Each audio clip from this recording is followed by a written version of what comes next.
Hello students, welcome back to our YouTube channel sensible pharmacist.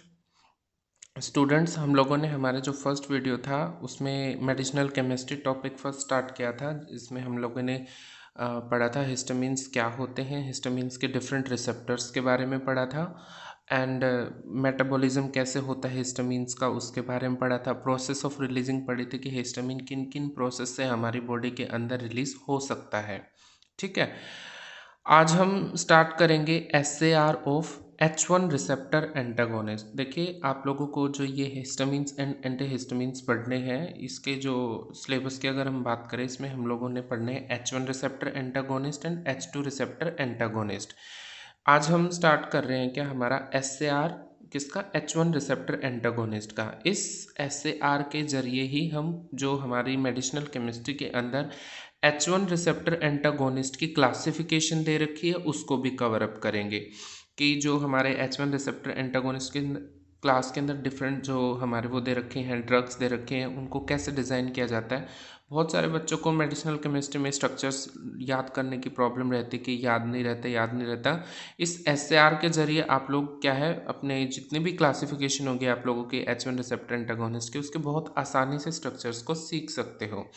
तो देखो, जब भी आप लोग H1 रिसेप्टर एंटागोनिस्ट की बात करो ना, जब भी इसके SAR की बात करते हैं, स्ट्रक्चर्स को डिज़ाइन करने की बात करते हैं हम, आप लोगों को दो तीन चीज़ें बहुत ध्यान रखनी है, बहुत इम्पोर्टेंट है। सबसे पहले तो क्या, आप लोगों की इथाइल चेन क्या होती है, आप लोगों ने देखा होगा CH2 ये आपका क्या है, इथाइल ग्रुप है। ठीक है, ये इथाइल ग्रुप बहुत इंपॉर्टेंट होता है किसी भी H1 रिसेप्टर एंटागोनिस्ट को डिज़ाइन करने के लिए। एक होता है क्या, इसमें एक अमीनो ग्रुप, जो आपका जो इथाइल चेन होता है उसके ऊपर एक अमीनो ग्रुप अटैच होता है। ये अमीनो ग्रुप जो है आपका टर्शरी या तो क्वाटनरी होना बहुत ज़रूरी है। ठीक है, तो दूसरी बात क्या याद रखनी है हमें, अमीनो ग्रुप होगा और वो कैसा होगा, या तो टर्शरी अमीन होगा या तो वो क्वाटनरी अमीन होगा। जो तीसरी इंपॉर्टेंट बात है वो क्या, इस इथाइल चेन के लेफ्ट हैंड साइड पे आप लोगों को तीन हेट्रोएटम्स, मतलब जनरली तो दो हेट्रोएटम देखने को मिल सकते हैं। क्या, या तो ऑक्सीजन एटम, मैं इसको यहाँ पे लिख देता हूँ हेट्रोएटम H। जो H है कोई भी हेट्रोएटम हो सकता है, कोई भी तो नहीं, जैसे कि या तो ऑक्सीजन या तो नाइट्रोजन या तो यहाँ पे क्या हो सकता है, कार्बन। इन इट्रोहेटम्स की प्रेजेंस के बेसिस पे ही हम लोग क्या है, H1 रिसेप्टर एंटागोनिस्ट की डिफरेंट केमिकल क्लास को डिफाइन कर सकते हैं। अगर हम बात करते हैं क्या कि हमारा यहाँ पर ऑक्सीजन प्रेजेंट हो, सपोज क्या हो, यहाँ पर हमारा जैसे ये है CH2 है, CH2N, ये मैंने अभी बताया टर्शरी है। अगर यहाँ पर कौन प्रेजेंट हो, ऑक्सीजन। ठीक है, अब ऑक्सीजन ने अपनी वैलेंसी जो कंप्लीट की होती है वो यहाँ पर एक मिथाइल ग्रुप से की होती है, तो ये मान लेते हैं हम कोई भी कार्बन होगा। ठीक है, तो अगर इस चेन के लेफ्ट हैंड साइड पे हेट्रोएटम प्रेजेंट है हमारा ऑक्सीजन, तो जो वो क्लास होगी उसका नाम क्या होगा, अमीनो एल्काइल ईथर। क्या नाम होगा उसका, अमीनो एल्काइल ईथर। देखिए, ROR जनरली आप लोगों ने पढ़ा है, ईथर होते हैं ROR। अब ये देखिए, ये एल्काइल चेन क्या है, एक तो ये R ग्रुप हो गया आपका, ऑक्सीजन से लिंक है, फिर दूसरा एल्काइल ग्रुप कोई भी एक और कार्बन एटम हो गया। तो ROR ये जो एल्काइल ग्रुप है आपका, ये आपकी क्लास को डिफाइन कर रहा है क्या, अमीनो एल्काइल। अमीनो मतलब इस एल्काइल ईथर से एक अमीनो ग्रुप भी लिंक है। तो इस क्लास के अंदर जो ड्रग आते हैं, जैसे आप लोगों की डाइफेनहाइड्रामीन,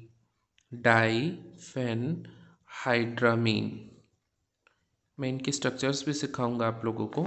डाइफेनहाइड्रामीन हो गई, या तो फिर ब्रोमो डाइफेनहाइड्रामीन हो गया, सिर्फ ब्रोमो ग्रुप लग जाएगा, बाकी ये डाइफेनहाइड्रामीन यूँ कहीं हो।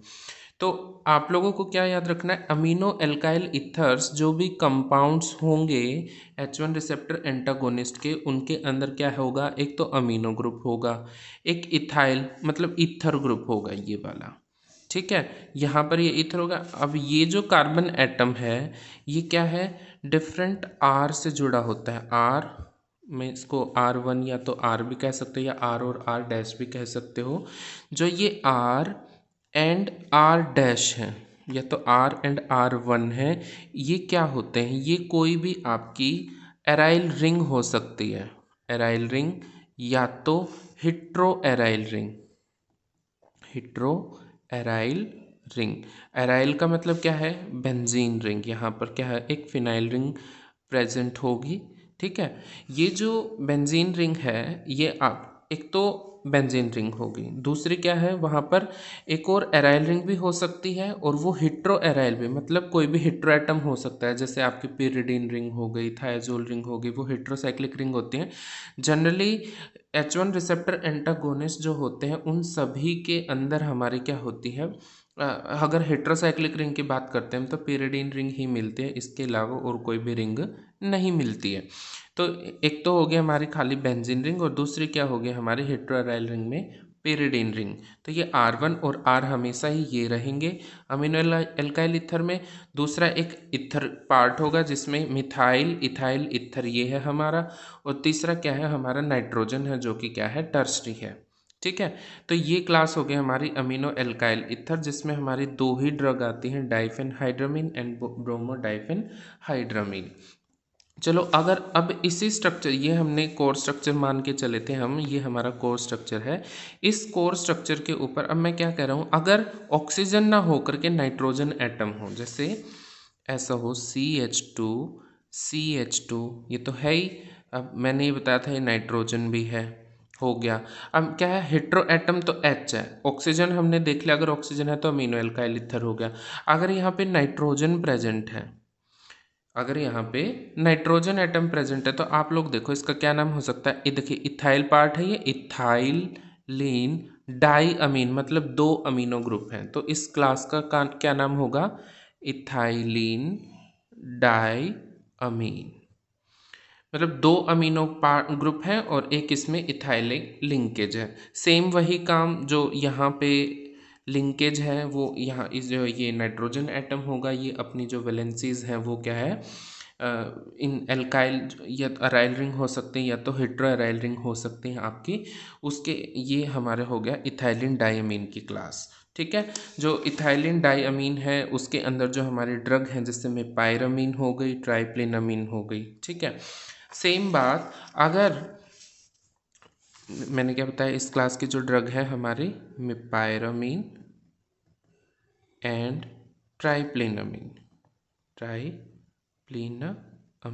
मैं इनके स्ट्रक्चर्स भी सिखाऊंगा आप लोगों को। चलिए, ये तो हो गए हमारे इथाइलिन डायमीन।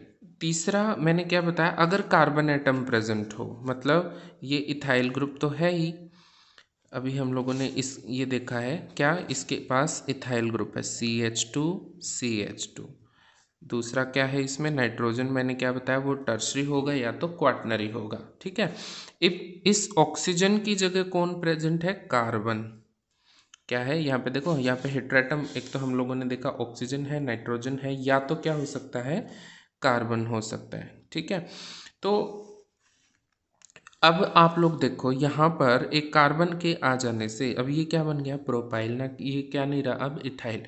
और यहाँ पर क्या है? अमीनो ग्रुप है, तो इस क्लास का जो नाम होगा उस वो होगा प्रोपाइल अमीन, प्रोपाइल अमीन। तो देखो इन हेट्रो एटम्स के चेंज हो जाने से ही क्या है, H1 रिसेप्टर एंटागोनिस्ट की क्लास चेंज हो रही है। तो प्रोपाइल अमीन कैटेगरी की जो ड्रग है हमारी वो कौन सी हैं? जैसे डाइफेनहाइड्रामीन है, डाइफेनहाइड्रामीन, क्लोरोफिनार्मिन, जैसे क्लोरोफिनार्मिन या तो फिनार्मिन मैलेट, ये जो दोनों के दोनों ड्रग हैं वो क्या है? प्रोपाइलमीन कैटेगरी के होते हैं। तो अभी हम लोगों ने क्या देखा है जनरली, इसमें देखो आप लोग, अगर हम SR की बात कर रहे थे तो इसमें देखिए ये हमारा कोर स्ट्रक्चर हो गया जो H1 रिसेप्टर एंटागोनिस्ट के अंदर हमें मिलता ही मिलता है। इसको मैंने 4 पार्ट्स में ब्रेक किया है, या तो हम कह सकते हैं इसके अंदर मेजरली 4 चीज़ें प्रेजेंट होती हैं 1, 2, 3 एंड 4। अगर हम फर्स्ट या तो पोजीशन फर्स्ट की अगर हम बात करते तो अभी मैंने बताया एरोमेटिक रिंग प्रेजेंट होती है, aromatic ring 1 and aromatic ring 2। अगर हम सेकंड पोजीशन की बात करते हैं तो ए से डिफाइन किया है, तो आप एच से कुछ भी आप डिफाइन कर सकते हो। यहाँ पर क्या है, कोई भी आपका हेट्रो एटम प्रेजेंट हो सकता है, वो भी मैंने बताया ऑक्सीजन, नाइट्रोजन या तो कार्बन। थर्ड क्या है हमारा कार्बन, ये मैंने बताया कि ये कांस्टेंट होता है, क्या यहाँ पर इथाइल चेन ही मिलेगी हमें। और अगर हम फोर्थ पोजीशन की बात करते हैं तो फिर नाइट्रोजन होगा, और ये नाइट्रोजन कैसा होगा हमारा, टर्शरी होगा। ठीक है, तो अभी मैंने ये क्लास समझाई है। अब क्या होता है जो आप लोग पढ़ोगे अभी, कि आपके जो H1 रिसेप्टर एंटागोनिस्ट होते हैं वो क्या है, ब्लड ब्रेन बैरियर को क्रॉस कर जाते हैं, जिसकी वजह से क्या होता है, नींद आ जाती है, शडशन कोज कर देते हैं ये। ठीक है, CNS डी प्रेजेंट कर देते हैं। तो क्या होता है, इस पूरे स्ट्रक्चर के अंदर ऐसा कौन सा पार्ट है, ये पोजीशन 1, 2, 3 एंड 4 में थे, ऐसे कौन सी पोजीशन है जो ब्लड ब्रेन बैरियर को मतलब करा देती है, ये जो ड्रग है जो ब्लड ब्रेन बैरियर को क्रॉस कर जाती है, ऐसा कौन सा फंक्शनल ग्रुप इस पे प्रेजेंट है या कौन सी पोजीशन है। तो याद रखना है, जो ये नाइट्रोजन है ये क्वाटनरी या तो टर्शरी होने की वजह से ही ये क्या करती है, ब्लड ब्रेन बैरियर को क्रॉस कर पाती है। तो जो ये इथाइल पार्ट है, देखो this is necessary for activity if homologation form increase activity towards antidepressant. अगर आपने इस थर्ड पोजीशन जो कि मैंने अभी बताया इथाइल चेन है यहाँ पे, अगर इसको प्रोपाइल ब्यूटाइल या तो होमोलोगेशन कोज करने की, होमोलोगेशन मतलब इस चेन तो आपने इथाइल ही रखी लेकिन इसी के ऊपर डिफरेंट एल्काइल ग्रुप से सब्स्टिट्यूट करने की कोशिश करेगी, तो ये अपनी हिस्टामिनिक एक्टिविटी को खो देगा, एंटी हिस्टामिनिक एक्टिविटी को तो लॉस कर देगा, और इसके अंदर एक्टिविटी कैसी आ जाएगी, एंटी डिप्रेसेंट की। दूसरा क्या है जो अभी मैंने बताया, ये tertiary and quaternary amine show maximum antihistaminic activity also responsible for crossing blood brain barrier. तो जो हम H2 रिसेप्टर एंटागोनिस्ट डिज़ाइन करते हैं उसमें हमारा प्राइमरी जो गोल रहता है वो यही रहता है कि जो हमारे ड्रग्स हैं वो ब्लड ब्रेन बैरियर को क्रॉस ना करें, क्योंकि उनके वजह से क्या होता है, हमें सडेशन होती है। तो अगर कोई ड्राइव कर रहा है या ऐसी कोई कंडीशन, अलर्ट नहीं रह पाता है पेशेंट, तो हमें क्या करना होता है, इस जो ये एक साइड इफेक्ट था H1 रिसेप्टर एंटागोनिस्ट का, इसको हमें कम करना है। कम कैसे करेंगे, हम उसके ब्लड ब्रेन बैरियर को क्रॉस करने से रोकेंगे। तो क्योंकि यही पोजीशन क्या थी, आपके रिस्पॉन्सिबल थी। तो आगे जब हम पढ़ेंगे ना H2 रिसेप्टर, तो मैं वहाँ पर दिखाऊंगा कि कैसे हम लोगों ने इसके जो ये सेडेशन कोज करता था इसको करने से रोका है। तो SCR आप लोगों को अभी तक कवर अप रहा होगा कि जो H1 रिसेप्टर एंटागोनिस्ट होते हैं उसके जो स्ट्रक्चर है उसमें मेजरली हम 4 चीज़ें देखेंगे। ठीक है, कौन सी, एरोमेटिक रिंग देखेंगे, हेट्रो एटम्स देखेंगे, इथाइल चेन देखेंगे और नाइट्रोजन देखेंगे जो कैसा होता है हमारा टर्शरी या तो क्वाटनरी। इन्हीं के बेसिस पे हम क्या है स्ट्रक्चर्स को देखते हैं। इस हेट्रो एटम के बेसिस पे हम लोगों ने पढ़ा है क्या, कि जो हमारे H1 रिसेप्टर एंटागोनिस्ट है मेजरली हम लोगों ने उसको 3 क्लास में डिफाइन किया है। फर्स्ट जो हमारी क्लास थी वो क्या थी, हमारे अमीनो एल्काइल इथर थे। जो सेकेंड हमारी क्लास थी वो थी हमारे इथाइलिन डाइअमीन थे। और जो थर्ड हमारी क्लास थी वो क्या थी, हमारे प्रोपाइल अमीन्स डेरिवेटिव थे। उसमें हम लोगों ने डिफरेंट मैंने आप लोगों को ड्रग्स के नाम भी बताए हैं। तो एक बार मैं आप लोगों को उनके स्ट्रक्चर्स पे विजिट कराता हूँ कि जो डिफरेंट ये क्लास हैं इनके कैसे कैसे स्ट्रक्चर्स हैं। थोड़े बहुत माइन्यूट चेंजेस होने से ही जो ड्रग है उसके काफ़ी सारे इफेक्ट आ जाते हैं। जैसे ये मैंने 3 क्लासेस तो आप लोगों को बताई ही हैं, इसके अलावा भी H1 रिसेप्टर एंटागोनिस्ट की 2 क्लास और भी होती हैं, वो भी बहुत इंपॉर्टेंट क्लास हैं। एक तो होते हैं हमारे पाइप्राजीन डेरिवेटिव जिसके अंदर मैक्लेजिन, ब्यूक्लेजिन एंड क्लोरसाइक्लिजिन ड्रग आती हैं, और एक होती है हमारी फिनोथायाजिन, उसके अंदर भी बहुत इंपॉर्टेंट आपकी एक ड्रग आती है सिप्रोहेप्टेडिन, आप उसके बारे में भी पढ़ोगे। तो ये भी क्या है आपके जो है इसी H1 रिसेप्टर एंटागोनिस्ट ही हैं, और वो भी first generation H1 receptor antagonist है। जो ये हम लोगों ने अभी सार किया है ये है हमारा first generation H1 receptor antagonist, जिनके अंदर प्रॉपर्टी होती है क्या कोज करने की, सेडेशन। लेकिन जो हमारे H2 रिसेप्टर एंटागोनिस्ट होते हैं वो सेडेशन कोज नहीं करते, क्योंकि वो ब्लड ब्रेन बैरियर को क्रॉस नहीं कर पाते। तो चलिए एक बार इसके हम क्लासिफिकेशन देख लेते हैं। तो जो हमारी फर्स्ट जो जनरेशन H1 रिसेप्टर एंटागोनिस्ट थे, जो उनकी फर्स्ट कैटेगरी थी, उसका क्या नाम था हमारा अमीनो एल्काइल ईथर। क्या ये हमारा अमीनो एल्काइल ईथर। इसका मैंने आप लोगों को जर्नल स्ट्रक्चर बताया था क्या, कि एक तो हमारा इथाइल पार्ट होगा, उसमें ईथर है तो ऑक्सीजन लिंकेज होगी, और ऑक्सीजन अपनी वैलेंसी पूरी करते किसी एक कार्बन एटम से, ठीक है। और उसमें अमीनो ग्रुप है तो ये एक अमीनो ग्रुप है। एसएआर में हम लोगों ने डिस्कस किया था क्या, कि जो ये हमारा नाइट्रोजन एटम होगा ये कैसा होगा, टर्शरी। तो यहाँ पे ये जो टर्शरी बनने के लिए नाइट्रोजन अपनी वैलेंसी पूरी करता है किससे, मिथाइल ग्रुप से, ठीक है।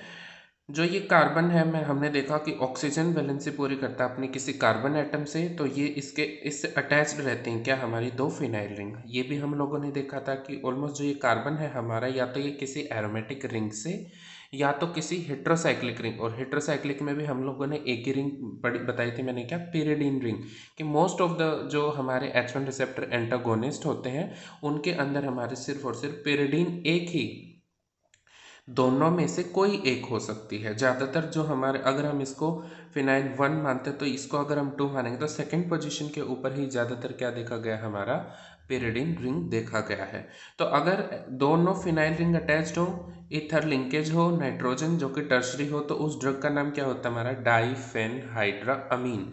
अगर वही इस डाइफेनहाइड्रामीन में आगे क्या जुड़ गया है, ब्रोमो, मतलब जो इसमें एक फिनाइल रिंग है पोजीशन फर्स्ट वाली, उसकी पैरा पोजीशन के ऊपर क्या होगा हमारा, अगर ब्रोमीन ग्रुप अटैच्ड है तो उस ड्रग का नाम क्या होगा हमारा, ब्रोमो डाइफेनहाइड्रामीन। थर्ड जो हमारी इसमें ड्रग आती है वो आती है हमारी डायमिन हाइड्रोनेट।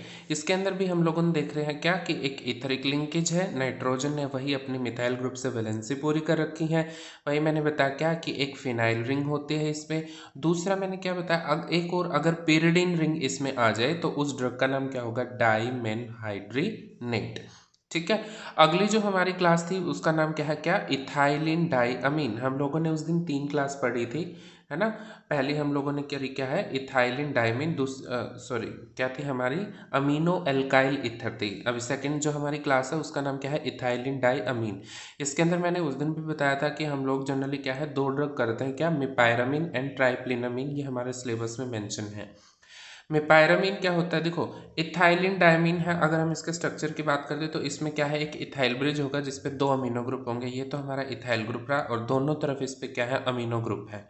वही ये जो हमारा टर्मिनल जो नाइट्रोजन होता है, मोस्टली ये क्या है, हमने एल्काइल ग्रुप से ही, 2 मिथाइल ग्रुप से ही अपनी वैलेंसी को कंप्लीट करता है। जो ये नाइट्रोजन होगा ये मैंने बताया था, या तो इसके ऊपर पिरिडीन रिंग होगी या तो कोई फिनाइल रिंग अटैच्ड होगी। इथाइलिन डायमीन के अंदर सिर्फ और सिर्फ यहाँ पर क्या है, एक चेन इलोंगेशन स्टेप, नहीं सॉरी क्या है, एक मिथाइल ब्रिज है between phenyl ring and nitrogen के। देखो यहाँ पे नाइट्रोजन और जो इससे डायरेक्टली अटैच कौन थे, हमारी फिनाइल रिंग, उसके बीच में कौन आ गया है, एक मिथाइल ग्रुप।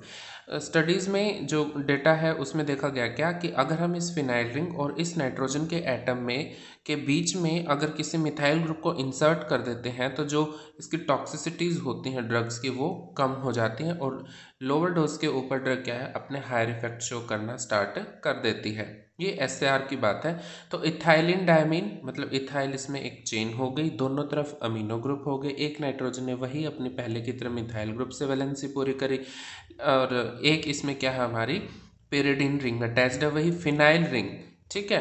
फिनाइल रिंग के ऊपर क्या है, पैरा पोजीशन के ऊपर मिथॉक्सी ग्रुप है। इसमें वेरी इंपॉर्टेंट क्या है, मिथॉक्सी ग्रुप। ड्रग का नाम क्या होगा, मिपायरा अमीन।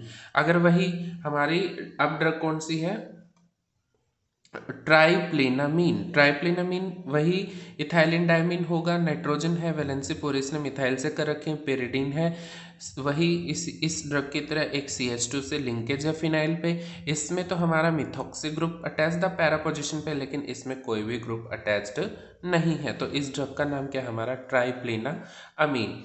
नेक्स्ट जो कैटेगरी है हमारी वो है पाइप्राजीन डेरिवेटिव्स। वेरी इंपॉर्टेंट, जो इस क्लास की जो ड्रग्स होती हैं वो काफ़ी ज़्यादा इंपॉर्टेंट है, ठीक है। इन जो ड्रग्स के जो प्रॉपर्टीज़ होती हैं लोअर डोज के ऊपर ही बहुत हाई इफेक्ट शो करती हैं पाइप्राजीन डेरिवेटिव्स, ठीक है। तो जो ड्रग है हमारी पहली, इसमें क्या आती है, साइक्लिजीन। देखो मैं आपको एक चीज़ समझाता हूँ, इथाइलिन डायमीन जो है स्ट्रक्चर आपका, आप इसको गौर से देखो, क्या नाइट्रोजन और दोनों के बीच में क्या है, एक इथाइल ब्रिज है, यही बात है। अब हम साइक्लिजीन के डेरिवेटिव देखते हैं। नाइट्रोजन और नाइट्रोजन दोनों के बीच में CH2 CH2 और इधर ये लिंकेज हो गया, सेम उधर इथाइलिन डायमीन की तरह ही हो गया। एक और इस नाइट्रोजन की एक और वैलेंसी इसने इसी इथाइल पार्ट से ही अगर कंप्लीट करी हो, CH2CH2N ऐसे करके, तो देखो ये बन गई ना पाइप्रेजीन रिंग। पाइप्रेजीन रिंग होती ही क्या है, दो नाइट्रोजन एक 6 मेंबर्ड रिंग के अंदर, ऐसे यही होता है क्या हमारा पाइप्रेजीन। तो इसमें सेम क्या है, देखो ये नाइट्रोजन है, इसमें तो एक इथाइल चेन है, इसमें दोनों है, एक ये वाली चेन और एक ये वाली चेन, जब आपस में ऐसे लिंक हो जाए। अब देखो इस नाइट्रोजन ने एक वैलेंसी तो अपने इस इथाइल पार्ट से पूरी कर ली, दूसरा बचा क्या, इनकी तरह ही एक मिथाइल पार्ट। ठीक है, तो सेम आगे जैसे हमारे इस ये जो नाइट्रोजन है ये अपने किसी एक कार्बन से वैलेंसी पूरी करो, इस पे दोनों क्या अटैच्ड है, हमारे फिनाइल रिंग है। तो ये हो गई हमारी ड्रग कौन सी, साइक्लिजीन। नेक्स्ट जो ड्रग है उस वो क्या है, क्लोरसाइक्लिजीन। सेम स्ट्रक्चर, सिर्फ इसकी फर्स्ट पोजीशन पे जो फिनाइल रिंग अटैच्ड है उसकी पैरा पोजीशन पे कौन अटैच है, हमारा क्लोरीन ग्रुप। तो उस ड्रग का नाम हो गया क्या, क्लोरसाइक्लिजीन। अगर जो हमारी थर्ड ड्रग है उसका नाम क्या है, मैक्लिजीन। ये भी बहुत इंपॉर्टेंट है। अब आप लोग देखोगे क्या कि जो ये हमारी जो ड्रग है इसमें इस टर्मिनल नाइट्रोजन के ऊपर क्या चल रही हैं, अभी आप लोग देखोगे थोड़े थोड़े चेंजेस। अब इस देखो नाइट्रोजन जो है इसने ये पहले तो मिथाइल ग्रुप से ही वैलेंसी पूरी करता है। ऑलमोस्ट अभी तक जितने भी हम लोगों ने ड्रग देखी, चाहे डायमिन हाइड्रोनेट, थामिपायरामीन, ट्राइप्लिनामिन, ये जितने भी इस यहाँ पर ड्रग आते हैं सभी के अंदर नाइट्रोजन अपनी मिथाइल ग्रुप से ही वैलेंसी पूरी करता है। लेकिन जो इसकी ब्लड ब्रेन बैरियर को क्रॉस करने की प्रॉपर्टी थी वो लॉस हो ही नहीं रही थी, ये कर ही जाते थे, जिसकी वजह से बहुत ज़्यादा सेडेशन कॉज करता था। तो जो साइंटिस्ट होते हैं उन्होंने क्या किया, इसके इस नाइट्रोजन के ऊपर भी काम किया कि भाई अगर हम इसके ऊपर मास बढ़ाने की कोशिश करें, मॉलिक्यूलर मास इस ड्रग का, तो क्या इफेक्ट पड़ सकते हैं। तो हम लोगों ने क्या किया, नाइट्रोजन जो मिथाइल ग्रुप है इसको हटा करके किसी बल्कि ग्रुप से इसको अटैच कर दिया, तो ये ड्रग बनी जिसका नाम क्या है, मैक्लिजीन। और सेम काम वहीं पे ये CH2 फिनाइल, और हमने और ज़्यादा बल्कनेस बढ़ा दी, उस ड्रग का नाम क्या है, बुक्लिजीन। साइक्लिजीन, क्लोरसाइक्लिजीन, इन सब के कंपैरिजन में जो बुक्लिजीन ड्रग है वो ब्लड ब्रेन बैरियर को कम क्रॉस करती है। ठीक है, तो हम लोगों ने देखा कि अगर हम इस नाइट्रोजन को टर्सरी तो बनाए रखें, देखो इस नाइट्रोजन की अगर हम बात करें हर एक के अंदर है तो ये टर्सरी ही, लेकिन हमने इसकी क्या है, बल्कनेस बढ़ा दी है। इस साइड इफेक्ट जो इसका क्या आ रहा था, सेडेशन साइड इफेक्ट आ रहा था, उसको ओवरकम करने के लिए। ठीक है, नेक्स्ट जो हमारी ड्रग है, क्लासेज बहुत इंपॉर्टेंट है, उसके अंदर एक तो ड्रग आती है, एक ही ड्रग आती है हमारे यहाँ पे, फिनोथाइजीन डेरिवेटिव।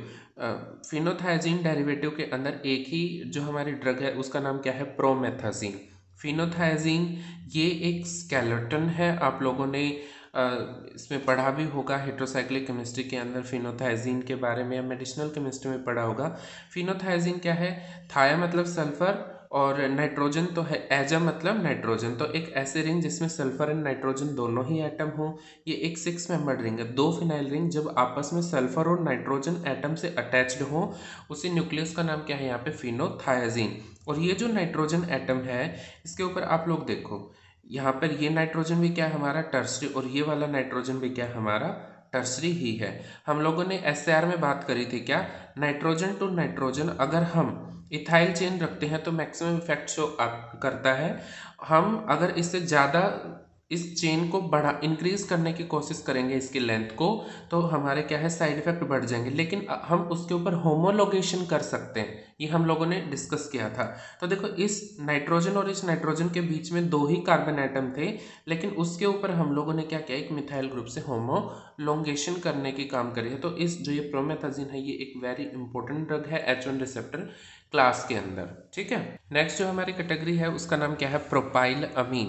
प्रोपाइल अमीन कैटेगरी बहुत इंपॉर्टेंट कैटेगरी, इसके अंदर हमारी दो ड्रग हैं, क्लोरफिनार्मिन एंड फिनार्मिन मैलेट। ठीक है, क्लोरोफिनार्मिन और फिनार्मिन मैलेट के अगर हम बात करें तो आप लोग देखो, प्रोपाइल अमीन मतलब इसके अंदर प्रोपाइल चेन होगी जिसके अंदर एक अमीन है तो एक नाइट्रोजन होगा, और ये जो नाइट्रोजन है अपनी वैलेंसी को दो मिथाइल ग्रुप से पूरी करता है। ठीक है, अगर हम इस कार्बन की बात करें तो सेम बात है, वही पहले से ही चलता आ रहा है, दो फिनाइल रिंग होंगी, एक पिरिडीन रिंग है इसमें, क्लोरो ग्रुप है तो फिनार्मिन जो पैरा पोजीशन है उसके ऊपर हमारा क्या है, हेलोजन एटम मिलेगा, क्लोरीन। ठीक है, फिनार्मिन मेलेटस सेम वही बात है, इसी की तरह है। इसमें तो पिरिडीन न्यूक्लियस है और इसमें हमारी दोनों की दोनों फिनाइल रिंग अटैच्ड हैं।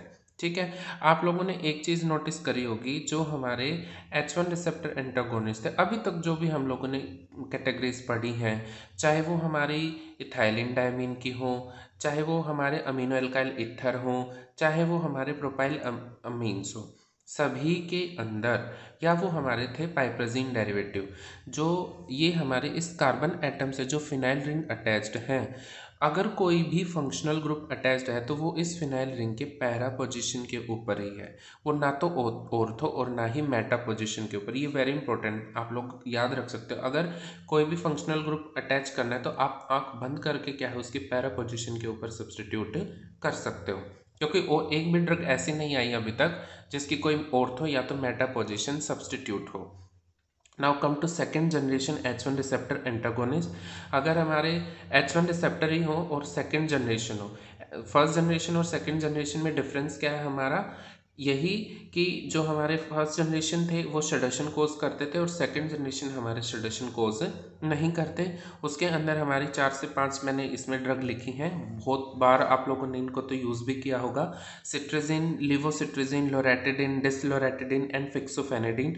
सिट्राजिन एंड लिवोसिट्राजिन तो एक बहुत ही most commonly antihistaminic drugs हैं, जो लोग माइल्ड से भी एलर्जिक रिएक्शन होते हैं, रेनिटिस, सिनिटिस, स्नीजिंग वगैरह, अर्टिकारिया वगैरह, या फिर इचिंग है, रेडनेस है, उन सब के ट्रीटमेंट में लोग सिट्राजिन का ही मोस्टली यूज़ करते हैं। अगर हम इसके स्ट्रक्चर्स की बात करें तो आप लोग इसमें देखो 2 नाइट्रोजन एटम है, वही हम लोगों ने इस नाइट्रोजन को टर्सरी ही रखा है यहाँ पर भी, और जो आगे हम लोगों ने इसकी बल्कनेस को बढ़ाया है।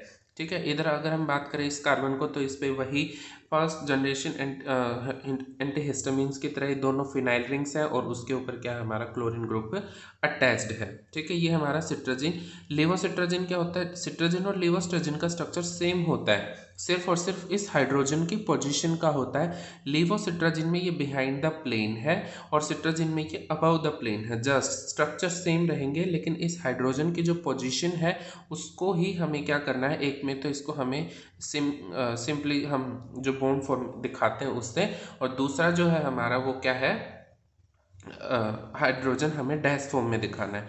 लोरेटिडिन एंड डिसलोरेटिडिन एंड फिक्सोफेनेडिन, उनके ये स्ट्रक्चर्स रहेंगे। तो अभी तक हम लोगों ने पढ़ा है क्या, हमारा H1 H2 रिसेप्टर जो हमारे एंटीहिस्टामिन्स है उनके बारे में, और हम लोगों ने देखा है क्या, SAR of H1 receptor antagonist. बाकी आगे का जो वीडियो है उसमें हम लोग सिंथेटिक पोर्शन करेंगे इसका, कि जो भी हमारे सिलेबस में सेंसेस दी हुई हैं उनको आसान भाषा में समझने की कोशिश करेंगे, और हम जो हमारे एंटीहिस्टामिन्स हैं इनके मैकेनिज्म को करने की कोशिश करेंगे। चलिए मिलते हैं अगले वीडियो में। अगर आपको कंटेंट पसंद है तो वीडियो को लाइक करें, शेयर करें एंड सब्सक्राइब करें। मिलते हैं हम नेक्स्ट वीडियो में, तब तक के लिए टेक केयर, बाय बाय।